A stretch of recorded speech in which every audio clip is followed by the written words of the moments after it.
Well, welcome back to The Heat. We're discussing the culture of sexual harassment in the United States and around the world. Let's get back to our panel. Shruti, let me start with you this time.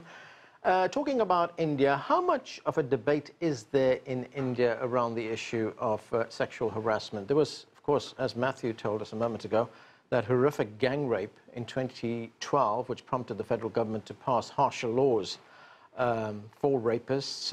But, I mean, it's one thing to pass laws, it's one thing to make profound statements. It's another thing, of course, to see those laws being enforced. And I guess the bottom line is, are women safer in India? That's an interesting question and a difficult one to answer. So like you already mentioned, after the infamous gang rape case that happened in December 2012, there was a lot of outpour, cry, demonstrations. The government made efforts to change laws and pass new laws. In around 2013, there was a huge sexual harassment at workplace case that came out. It was the infamous Mr. Tarun Tejpal, who was one of the biggest media people in India. He had sexually harassed an employee. And again, there was a lot of uproar, and the media was constantly talking about sexual harassment at workplace. And a law was passed, the Sexual Harassment of Women at Workplace law in 2013, which required any workplace which has more than 10 employees to have an internal committee. Unfortunately, while the laws have always existed, the implementation of these laws is a big problem. So there is no accountability. Whether or not a company has this internal committee, when I say a company, I mean a workplace, has an internal committee. If an employee really complains to the HR, do they take any action? There is no accountability, and the government is not holding these workplaces accountable and ensuring that the employees are safe. And so, yes, the laws are there, but there is a lack of accountability. So it's really hard to say, are women really safe? Because the government even came out with a big budget for women's safety, but nobody really knows where the money went. So they allocated crores of rupees for women and girls' safety. Again, there is no accountability on where that money has gone, how it has been used, whether or not it was put into effect. And what we really need is for people to ask more questions and to demand accountability from those who are sitting in power of position and decision making. Stella, talking about accountability, your country, Uganda, has passed laws to protect women. Has that changed the environment in any way? Well, what's happening in Uganda, we have laws, okay? We have the law on sexual harassment, and we also have, right in our penal code, we have a penal code where the laws are normally there. So you find in the penal code, for somebody to have committed an offense of sexual harassment, the law provides that this person should be imprisoned for 2 years. And then also in the Employment Act, which governs all the workers, for somebody to be found guilty of sexual harassment, an employee, you're supposed to be fined to about $40. But in spite of all these laws, as one of the guests said, the issue of accountability is still not there. The ladies still fear the issue of shame, and it's still very hard for them to come out. Matthew, let's talk about Latin America. You've done a lot of work on this in Latin America. There is the stereotype of the Latin male being powerful, being very strong. Sometimes it's called machismo. It's even become part of popular law and part of our popular culture. But Latin America, of course, also has a very, dismal record of violence against women and femicide. We look at Mexico. In 2015, there was a report that said femicide is rampant in Mexico, 6 women murdered every day. What more do we know about this? I think the fact is that as in Uganda, as in India, as in China, as in the United States, you find serious problems of assaults on women of all kinds, including murder, throughout Latin America as well as Mexico. At the same time, I don't think you can sort of say that all Latin American men are one way or another. The fact is that there's been gay marriage in Mexico City far longer than there's been gay marriage legal in most of the United States.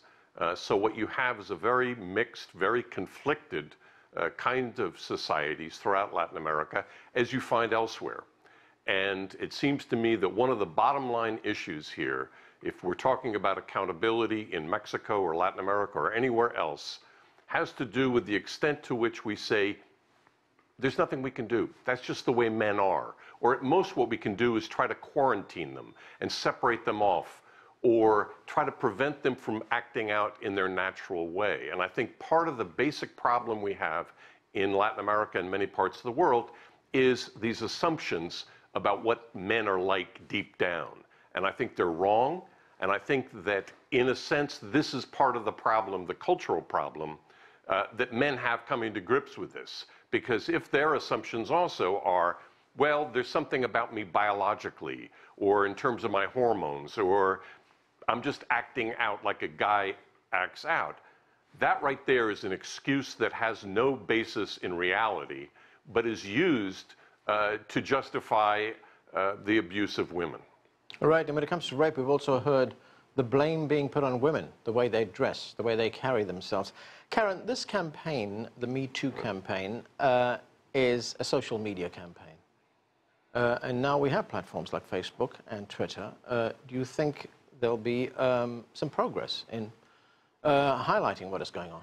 I think there will be, and when I've done other interviews in this Me Too season, if you will, one of the things that I had alluded to is the fact that when Anita Hill had first brought to light her allegations against Clarence Thomas, she was disbelieved initially, but it nonetheless started a movement. And we see, if you look at the number of charges filed with regard to sexual harassment after Clarence Thomas was appointed, it spiked up and it has stayed up steadily ever since. I mean, there are year-to-year variations, but the overall trend has been considerably upward. I expect that we'll see a similar trend upward as a result of the Me Too movement that will stay upward. So I do think it's more than just a flash in the pan moment. I do think that it will have a lasting impact on how we perceive how women should be treated in the workplace. And I think also to the other guest's comment, I think this notion of sort of explaining away men's behavior as boys will be boys, I think that's probably where a lot of resources, I hope, are going to be devoted in focusing on the bystanders, the people who see it going on but say nothing or laugh along. Or in the case of Billy Bush, I actually did see his interview on Colbert the other night, and it sort of enraged me because he was enabling it at the time, and now he's asking that it be forgotten because he didn't actually engage in the behavior. And while I agree that engaging in the behavior is more egregious than laughing along with the behavior, he certainly, by his behavior on the Access Hollywood bus, encouraged, laughed along with, and said, you know, boys will be boys. This is, you know, this is the way we talk, which I think is damaging for us as a society. Shruti, you're looking at the situation in India, particularly with regard to violence against women. With regard to femicide in India, the Prime Minister, Narendra Modi, he highlighted this issue with a campaign. It was called Save the Girl, Educate the Girl. Has there been any progress? There has definitely been progress. There has been a lot more awareness because the Prime Minister, Mr. Modi, has personally taken upon himself to raise awareness on through the campaign called Beti Bachao, Beti Padhao. Incentive schemes have been rolled out across the nation, you know, in rural and urban areas, which are encouraging more people to educate the girl child. They have come up with very creative campaigns. Incentives are being given to organizations to come up with creative campaigns to raise more awareness amongst people and to really encourage them to send their daughter to educate. So yes, I would say there has been a positive response.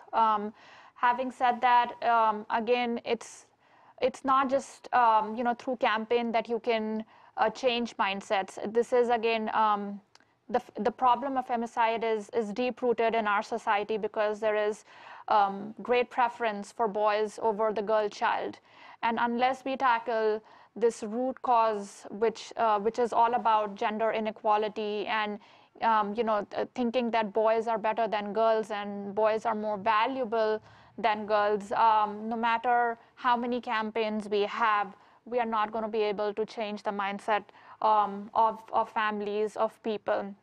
Stella, if we look at Africa and we look at some of what leaders in Africa have done, we look at Jacob Zuma in South Africa, for instance, accused of raping a very young girl. That wasn't just one accusation. There were several accusations there.